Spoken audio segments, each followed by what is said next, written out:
Hello everyone, welcome back to my YouTube channel. So today we will talk about SPSS 25 because we're going to analyze data using SPSS 25. Here I will show you 5 things that we will find using SPSS 25. The first is Cronbach alpha, which is to find the reliability of the questionnaire. And the next is the frequency and percentage of each option in a statement. This is about the participant in the questionnaire and then the minimum, maximum, and standard deviation of the questionnaire, and then computing the variable of the data, and then the last one is we will find the correlation formula and the interpretation. In these things, okay, there are 3 aspects that is important. The first is direction, second strength, and the third is p-value. Before we start to analyzing the data, make sure that your data is already prepared on the SPSS like this. Yeah, we can change it into words or numeric. So in this data, there are 16 participants and there are 2 research questions. The first research question is about students' motivation towards L2 in the 10 questionnaire item, and the second is about students' attitude with the same number of questionnaire items, which is 10. So the first we will find the Cronbach alpha. Okay, so the Cronbach alpha we will find it for each research question. So we will click to analyze and then scale and reliability analysis, and we need to choose the research question 1. Research question 1 have 10 questionnaire items. We move it to the right and we choose it alpha. In the scalable, because research question number 1 is about motivation, I will label it as motivation. Let me click OK. Yeah, and here we will see the reliability of the research question 1. We do the same for research question 2. Scale, reliability.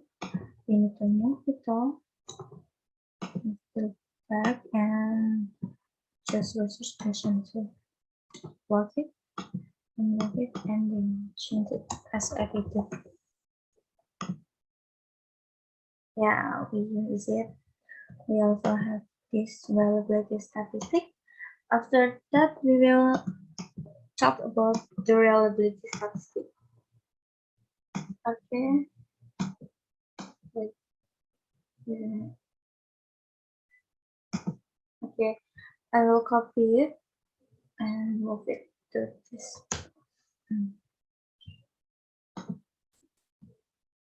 This is the motivation. And then attitude, I will copy it to this.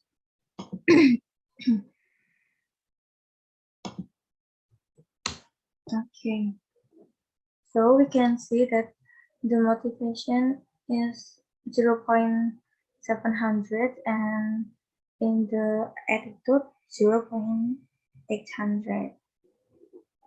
Okay. How do we know if it is reliable or not? So here we are. This is motivation, and then this is for the attitude. So this is 0 and this is 1. The closer the number to number 1, then it is more reliable. So in the 0.700, we will move it in this and from this. Yeah, as you can see, the attitude is more reliable than the motivation, but the motivation is also still reliable. And then we will move to the frequency. So in the frequency, we click analyze, descriptive statistic, and then frequency. Now there are three things I will make it before we talk about it. So in the frequency, we can see the participants. We can see the frequency of the gender, of the age, or maybe of the major. Okay, so that I will put it in the right and click OK. Here we are. We have the frequency. This is the frequency and the frequency table. The gender, we can see that the female is higher than the male in this participant. And for the age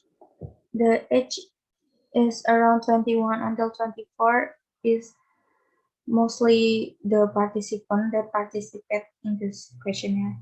For the major, there are two in the top place, management and ilmu hukum. And for age, usually for age we can use minimum and maximum. This minimum and maximum. But we can also use frequency because if we take a look to this, the format of the age on this questionnaire is like this, so that we can use frequency to see the frequency of the participant. This, okay, this is the frequency, and then we will move to the next one is the minimum, maximum, and standard deviation. We will find the minimum, maximum, mean, and standard deviation of each questionnaire item. We click to analyze, and then we choose descriptive, and we choose descriptive again. I will do that. Now, here we will find like this, and because we want to see each questionnaire item is minimum, maximum, mean, and standard deviation, we will move all of the questionnaire items to the right. And after that, we'll click OK. Now, like this. Okay, we will see like this. In the question 1, the minimum answer is 2. 2 is disagree, because the first is strongly disagree, 2 disagree, third is agree, and the fourth is strongly agree. Therefore, the maximum is strongly agree. It means that there are no participants that choose number 1 or strongly disagree. And the mean of each questionnaire item, you can see it in this table. And the standard deviation, we can also see it in this table. Okay. We can also copy it just like before. I will put it here. Okay. Yeah. And the last one is computing variable. Computing variable is important here because before we found the correlation formula, we need to compute the variable of each research question or each variable. So here. Here we will use transform and then compute variable. And then the first I will choose research question 1 or variable 1, which is about motivation. We move it one by one, just like this. Okay. Be careful. Make sure that everything is moved in the right.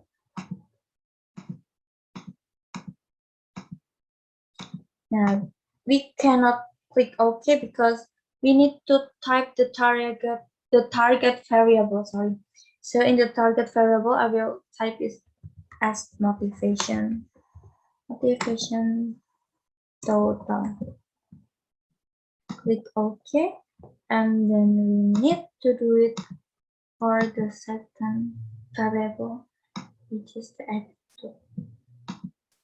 Okay, move it and do it again, just like before, one by one. Remember it and be careful.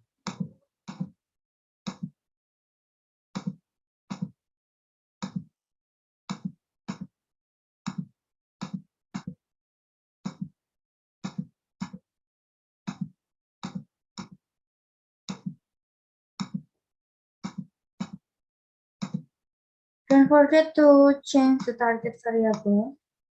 This is the label, okay?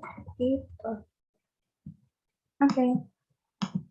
We can see it in the output, but we can see this because everything is right here. Don't forget to click variable view and 0 to decimal. Change like this. Okay.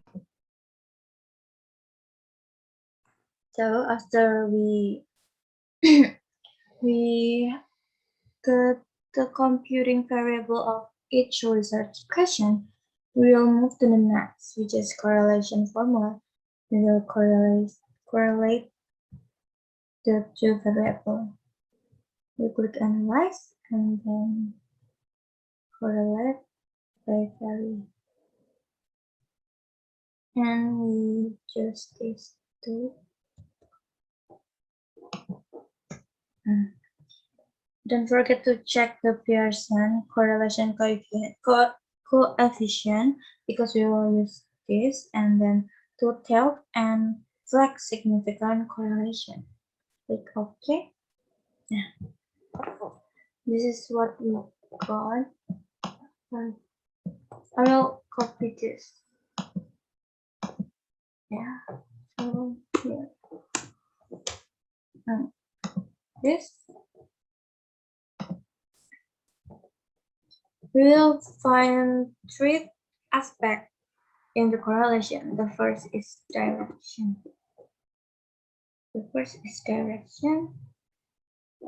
For that, I will write this here.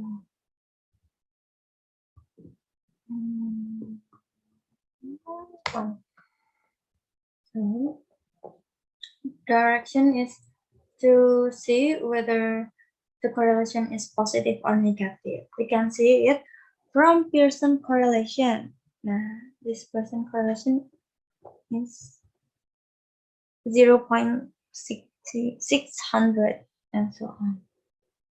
Just so we don't move it.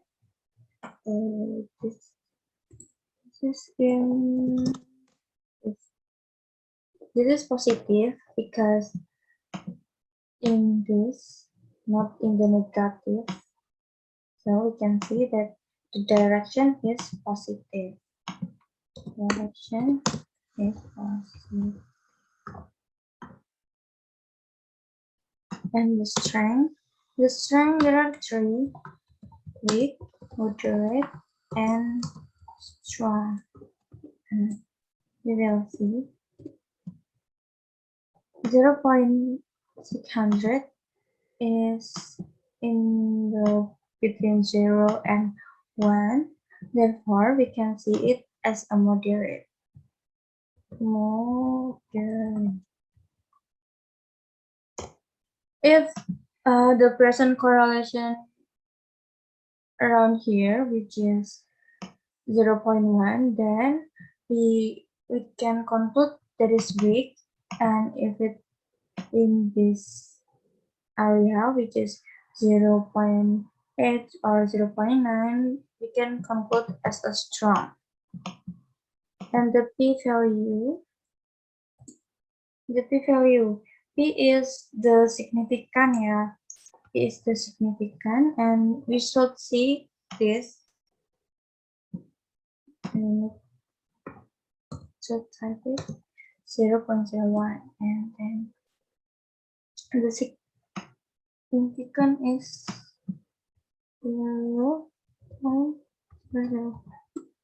Nah, p sama dengan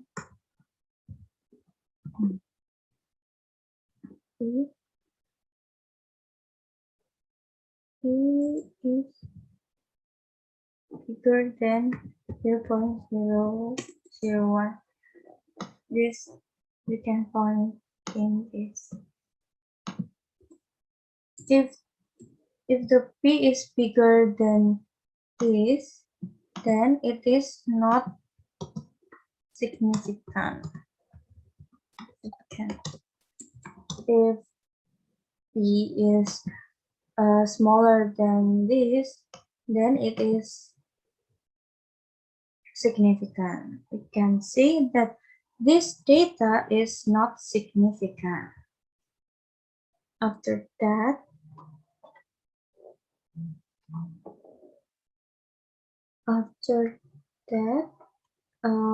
it's mean that it is not significant, and we got all of it from the direction, strength, and the p-value. We can continue on this. Yeah. And two.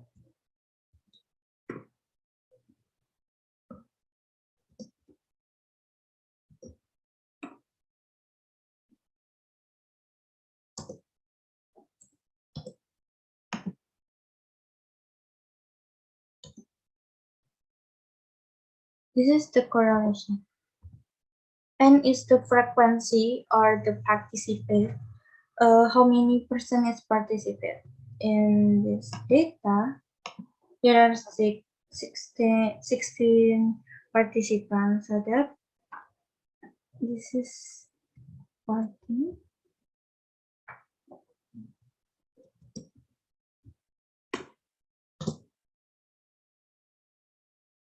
And then this is 0, 2, 3, this is bigger than this. Yeah, this is the correlation coefficient in numeric. And then after all of this, we can say like this: the study found positive. This is from the direction, because the direction is positive, yeah, positive, and moderate from the strength, correlation,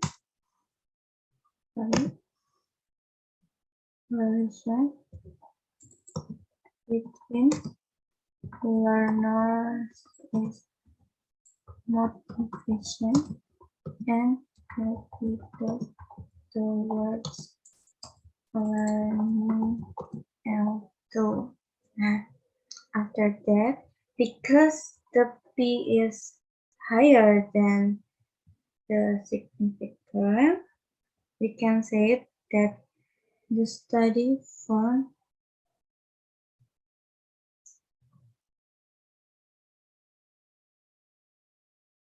You can type here that this coding not significant. We can type this here like that. So how is it? This is how we analyze the data using SPSS to find the correlation. We can start from the Cronbach alpha and then the frequency and then find the minimum, maximum, mean, and standard deviation, and then computing all the variables one by one and then found the correlation formula. Tell me guys if you have any question, just type it in the comment box. And that's all for today. Thank you.